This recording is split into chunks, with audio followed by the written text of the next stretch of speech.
My name is Thad. In my normal life, I am some normal human. In my mythological role, I am Thaddeus Ade, professor, commissioner, reverend, right? And senior SRE here at LinkedIn.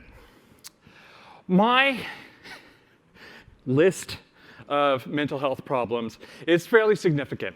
And these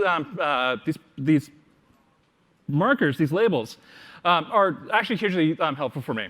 As soon as I found out that I was dyslexic when I was like 32 years old, all of a sudden, all those Fs in English all of a sudden made sense, right? It was like, I'm word blind, But once I had that label, I was able to access all of the science. As soon as I've got my label, I've got access to information that allows me to compensate with this stuff. So dyslexia, anxiety, feeling it right now. I'm up on a stage in front of a lot of people, right? In addition to normal stage fright, I'm kind of going, but I'll be okay. I'll get through it. And that's the thing to remember. Depression. Depression is actually a very deadly condition. I took out Robin Williams recently. Borderline personality disorder. This is my big one. This is the one that has probably cost me most in my life. I am a very, to put it politely, passionate person. I'm an old, angry white guy. And I am such an old, angry white guy that I actually have a disorder about it. I've been an angry white guy since I was a kid, right? But that's not actually a problem. Anger, I have come to learn, is not your enemy. It's what you do with it, right?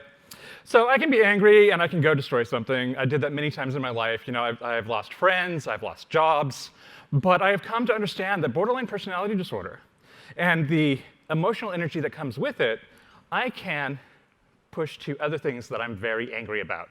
I am very angry about societal inequality. I've got a lot of energy to fight it. I am very angry about the healthcare system here in the United States. I lived in the UK for 12 years. The NHS was wonderful. I come back over here, I can't get a psychiatrist.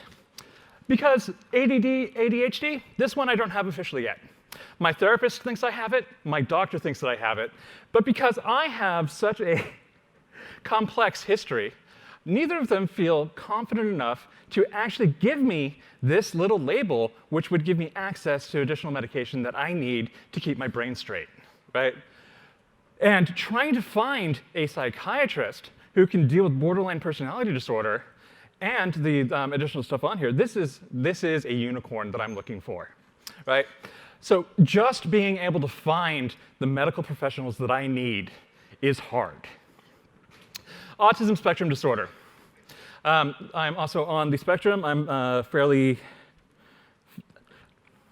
functional, but I want to talk about functionality in mental health for just 1 second. Functionality just means I can blend in with you guys, right? That's all. I am just as insane as all of the rest of my compatriots. I am mad, and very specifically, I hide it, right? And I know that there are a bunch of people in this room right now that are hiding it as well. They've told me. So what is neurodiversity? These are not diseases. These are not injuries. This is the product of neo-Darwinian evolution in the human species. Given the negative effect on the phenotype that the genotype brings forward, particularly in my social interactions, particularly in my I can't keep a single thought in my head for very long most of the time, right? This would indicate to me that this was a negative trait that I've inherited, but it's not, right? And we know this because statistics have shown that somewhere around 15% of the human species is neurodiverse, which means there is some sort of pressure keeping neurodiversity in the population. Now, it is not a high pressure keeping it in the population. We're only at 15%. But compared to, say, lactose tolerance in Europeans, where that's become almost universal, we are much more on the, it's a little bit good, it's a little bit bad, but it's more good, so it hasn't been removed from the species. Right, so that's That's why we need to understand why these particular traits are still with us. Because these traits have been with us since ancient times. When I was doing my research for this talk, I came across multiple references to, the ancient Greeks had solidly connected the idea of madness and genius, right? Throughout history and throughout the human populations, those with neurodiversity have been God-touched. A lot of shaman show signs of things like schizophrenia. We're littered throughout history, and I'll come up with a couple of people that I really want to talk about in a minute. So next. So positive genetic conditions doesn't actually mean it's all great, right? Sickle cell anemia. Sickle cell anemia is actually a positive genetic condition because it gives you malaria resistance. If you've got one copy of the allele, you gain resistance. If you gain 2 copies of the allele, you are malaria immune because the parasite doesn't have any way to get into your blood supply. The trade-off is for each allele that you have, your life expectancy is shortened. But, if you are not going to die as a child from malaria, potentially you're going to be living longer due to your trait. Duffy antigen. Both sickle cell and Duffy are primarily found in African populations and South European populations, which is where we find the most malaria. That makes sense, right? For Europeans, where we don't really have malaria, these traits would have dropped out of the population, right? Which is why we wonder why neurodiversity is still here. In Europeans, we have cystic fibrosis, the toughening of the inside of the lung. Now, you would think that this is a bad thing.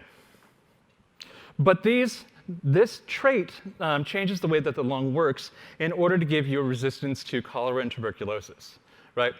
So this is what we're talking about when we're talking about positive genetic traits. We're not sick.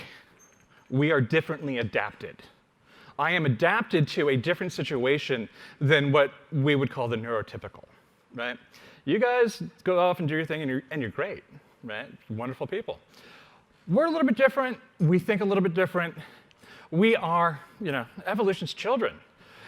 We are the change that keeps the species going. There are many changes from generation to generation. The actual rate of mutation in humans means that as a baby, you probably have about 75 brand new mutations, all of your own, right? And as those enter into the species, it'll spread around. If it's neutral, it'll be controlled by genetic drift. If it's negative, it'll drop out of the population. If it's positive, or just partially positive, it has a chance of catching on and spreading throughout the rest of the species.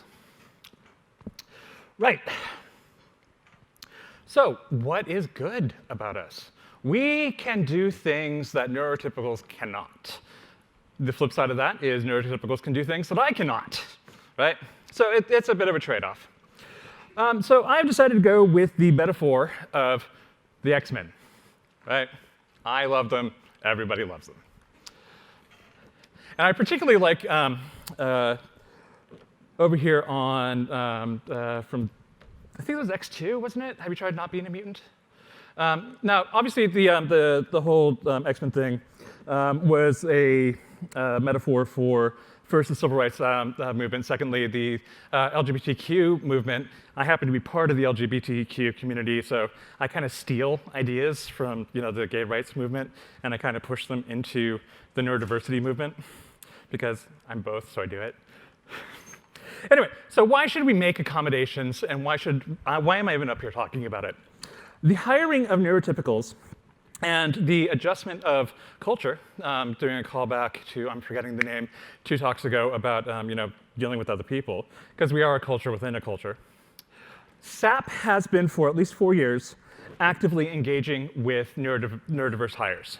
What they have found is that they have gotten natural productivity gains, natural quality improvements, increases in innovation, and improved employee engagement. That's the link at the end of the slide deck. There is that and several other places for people to start doing research. The Go link will be up in a minute.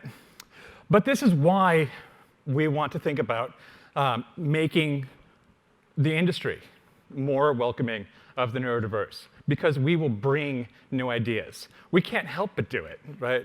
We cannot think the same way as other people, which means we are naturally going to come up with some other answer. So who are the neurodiverse? I've selected 9 people, personal connections for my life. Carrie Fisher, General Organa, was bipolar.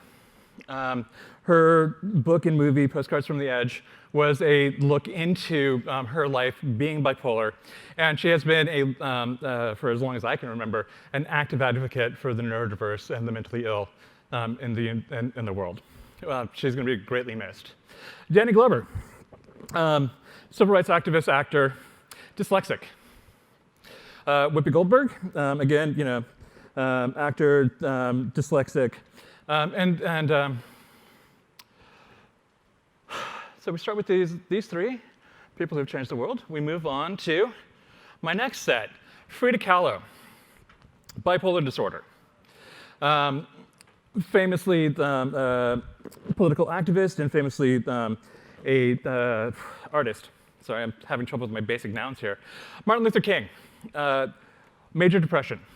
And it is some think, and I'm not going to claim this as a deep personal truth, but some think because of Dr. King's depression, that's how he learned to love people so much, right? This is why he cared about people so long. This is what some of the people that knew him have reported, was that his deep problems, particularly after his grandmother died when he was a kid, helped him to develop the empathy that we all know and we all respect. Finally, Nina Simone, fantastic musician, bipolar disorder. And for Nina in particular, her bipolar disorder not only fueled her music and her activism, but it really had a very negative effect on her overall life. She paid for her genius. But what about technology, I hear you saying? Well, I'm going to give you 3 people without whom LinkedIn would not exist. The entire technology industry would not exist except for the neurodiverse. I'm going to start with Albert Einstein, famously mad. We believe autism disorder and we believe ADHD. It's kind of hard to do historical diagnoses when you don't actually have the person in front of you to ask questions to. Ada Lovelace. Want to do a quick call back to Jamie's previous talk. Programming was invented by a woman. And up until the 70s and 80s, software engineering was a female-dominated industry, because it was considered that men were working on the important hardware and women were working on the less important software. But if anybody says women can't engineer, up until the 70s and 80s, computer science was a women's domain. So really, us guys, we're following in their footsteps. But Ada is the daughter of Lord Byron. Lord Byron, famously bipolar, she inherited his bipolar disorder, and famously Ada invented programming for Charles Babbage's analytical engine. My personal idol, inspiration, whatever you want to call him, Alan Turing. We all know Alan, right? Alan, invented the computer, won World War II, and then went on to do incredible additional work beyond that. Alan was definitely on the autism spectrum. So we have our 3 exemplars of why neurodiversity requires, or technology requires neurodiversity. Without these 3 people, the world as we know it would not exist. All right, so now I'm going to go into the details of why it's awesome to be neurodiverse. Much like the X-Men, when I was growing up, I had all these different things that didn't work like everybody else. All the things that the teachers would tell all the other kids didn't work for me, right? And so for the longest time, I just thought I was dumb.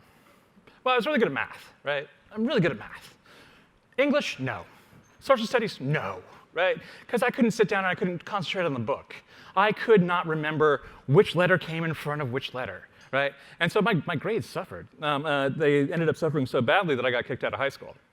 Ended up graduating in 16 with my California High School Proficiency Examination, and that ended up being pretty good for me because it got me out of a system that was not designed for people like me, right? 2 minutes? Wow, gotta go real fast. Right. One thing I want to say about dyslexia is we're very good at seeing the big picture.